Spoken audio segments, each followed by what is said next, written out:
Hello friends, कैसे आप सभी। तो आज हम राजस्थान की प्रमुख सभ्यता के बारे में बात करेंगे। तो कालीबंगा सभ्यता का शाब्दिक अर्थ होता है काले रंग की चूड़ियाँ। और कालीबंगा सभ्यता की खोज जो है वो 1952-53 में अलमानंद घोष ने की थी। और इसका उत्खनन कार्य 1961 से 1969 तक बीवी लाल या बीके थापर कह सकते हैं, ब्रजवासी लाल तथा बी बालकृष्ण थापर ने की थी। इनके सहयोगी आपको याद रखने की ज़रूरत नहीं है। और नोट में क्या है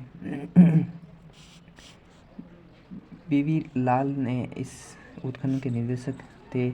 ठीक है, आपको याद रखना है कि इस सभ्यता का कालक्रम कितना था। तो इसका जो समय था वो 2300 ईसा पूर्व से 1750 ईसा पूर्व का था। ठीक है, कालीबंगा की सर्वप्रथम जानकारी लुईस टैसीटोरी ने की थी। दशरथ शर्मा ने इसको सिंधु घाटी सभ्यता की तीसरी राजधानी कहा है। ठीक है, और ये एक नगरीय सभ्यता है।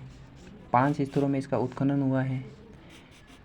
इसका अन्य उपनाम दिनहीन और गरीबों की बस्ती भी कहा जाता है इसको। ठीक है,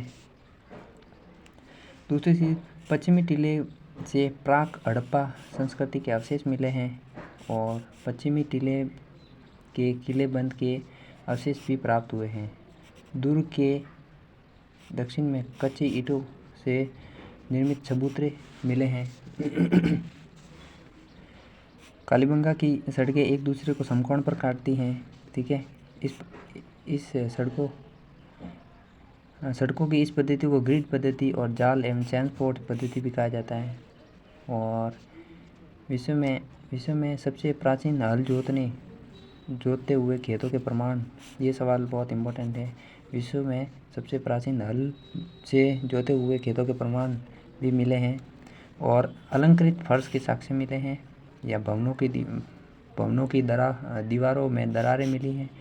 इसे अनुमान लगाया जा सकता है कि भूकंप के अवशेष भी प्राप्त हुए हैं। ठीक है,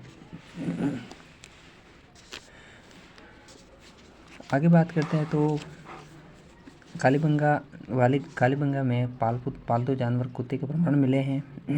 2 टीले भी मिले हैं। और लकड़ी से बनी नालियाँ पक्की एवं ढकी हुई। प्रमुख फसल कौन कौन सी है? गेहूँ और जौ है। ठीक है, कपास को इस सभ्यता में सीडन कहा जाता है। अग्निकुंड के दृश्य 7 अग्नि वेदिकाएँ मिले हैं। और बेलनाकार मोहरे, तांबे के बैल की आकृति और भूकंप के साक्ष्य और ईंटों के मकान के साक्ष्य भी मिले। ये सवाल बहुत थोड़ा अच्छा है। ईंटों के मकान के साक्ष्य भी मिले हैं। ठीक है, और क्या क्या है? लाल रंग के मृद बाण मिले हैं यहाँ पर।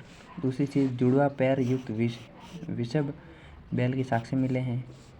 और शल्य चिकित्सक के, यहाँ पर जो भी इम्पोर्टेंट है वही पढ़ना है। शल्य चिकित्सक के अवशेष, जहाँ बैल के 6 बालक की खोपड़ी में 6 छेद मिले हैं। खिलौना गाड़ी भी मिली है। भूकंप के अवशेष मिले हैं। कालीबंगा 5 स्तरों में इसका उत्खनन हुआ है। यहाँ से प्राक हड़प्पा कालीन मृद बांड मिले हैं, जिसे अलमानंद घोष ने सोती मृद बांड कहा है। स्वास्तिक का चिन्ह मिला है। ठीक है, तो कुछ कालीबंगा सभ्यता के बारे में ये सब जानकारी मिली है। इससे आगे हम देखते हैं। तो यहाँ पर देखने को मिलेगा। ठीक है, ये आप ज़रूर याद रख सकते हैं कि पशु अलंकृत ईंटें मिली हैं और बलि प्रथा का प्रचलन था। और इनकी लिपि दाएं से बाएं लिखी गई है, जिसे सर्पाकार, गौमूत्राक्षर और बृष्टोभेदन कहा जाता है। ठीक है, कालीबंगा से घोड़े, लोहे, मातृशक्ति और मंदिरों के अवशेष भी मिले हैं। आर्य सभ्यता के बारे में आपको जरूर याद रखना चाहिए कि आर्य सभ्यता उदयपुर में है। 1900 से 1200 ईसा पूर्व की है। आड़ और बेड़स नदी के किनारे पर है।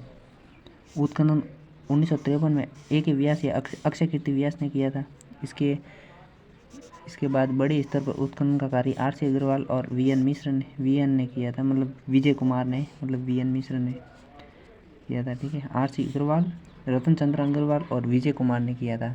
सर्वाधिक उत्खनन 1961 और 1962 में पुणे विश्वविद्यालय प्रोफेसर हंसमुख धीरज लाल सांकरिया है, HD सांकरिया और VN मिश्र,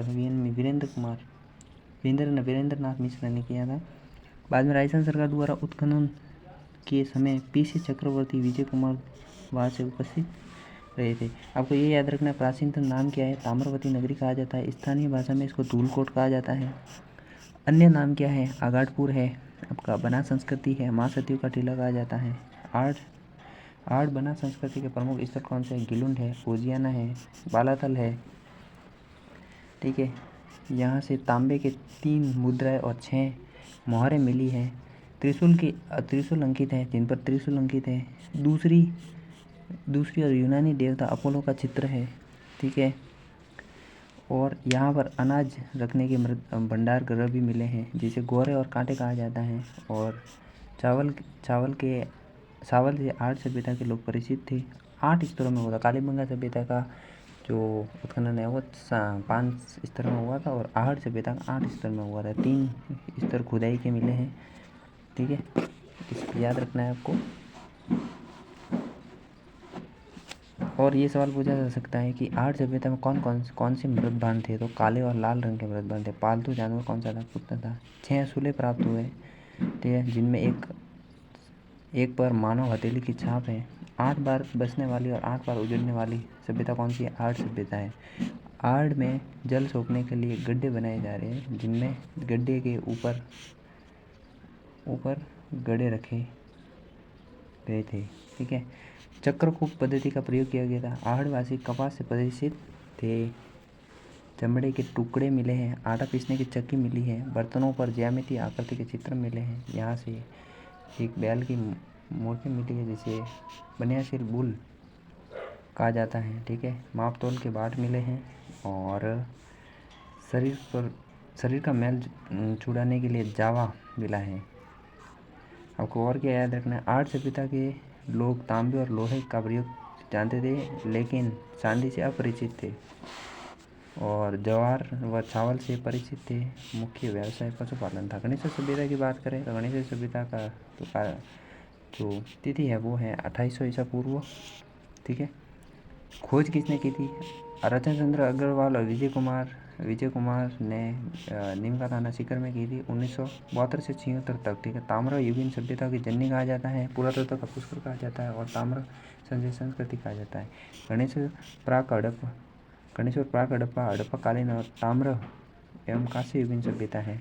मछली पकड़ने का टाका मिला है, जिससे अनुमान लगाया जा सकता है कि कांतली नदी नीतिवाही नदी है। पत्थर के मकान बांध मिले हैं। तांबे के बाण मिले हैं, और यहाँ के लोग शाकाहारी और मांसाहारी दोनों प्रकार के होते हैं। यहाँ पर 99% तो तांबा मिला है। और कपिल स्वर्णिम मर्दबान, ये सवाल आया है कि कपिल स्वर्णिम मर्दबान कहाँ मिले हैं? तो आपके गणेश सभ्यता में। ठीक है, यहाँ से प्राक हड़प्पा काल के अवशेष मिले हैं। 2800 ईसा पूर्व में है। 1972-76 में RC अग्रवाल ने और विजय कुमार नीम का थाना सीकर में इसकी खोज की थी। ताम्र युगीन सभ्यता की जननी कहा जाता है। पुरातत्व पुष्कर कहा जाता है। ताम्र संचय संस्कृति कहा जाता है। गणेश्वर प्राक हड़प्पा कालीन और हड़प्पा कालीन। ताम्र कांस्य युगीन सभ्यता है। मछली पकड़ने का टाका मिला है। तांबे के बाण मिले हैं। यहाँ से लोग शिकार करते थे। शाकाहारी मांसाहारी दोनों प्रकार के लोग थे। यहाँ से प्राप्त उपकरणों में 99% नापमा था। कपिल स्वर्णिम मर्दबान मिले हैं, और प्राक हड़प्पा के अवशेष मिले हैं। ये सब याद रखना है। ठीक है।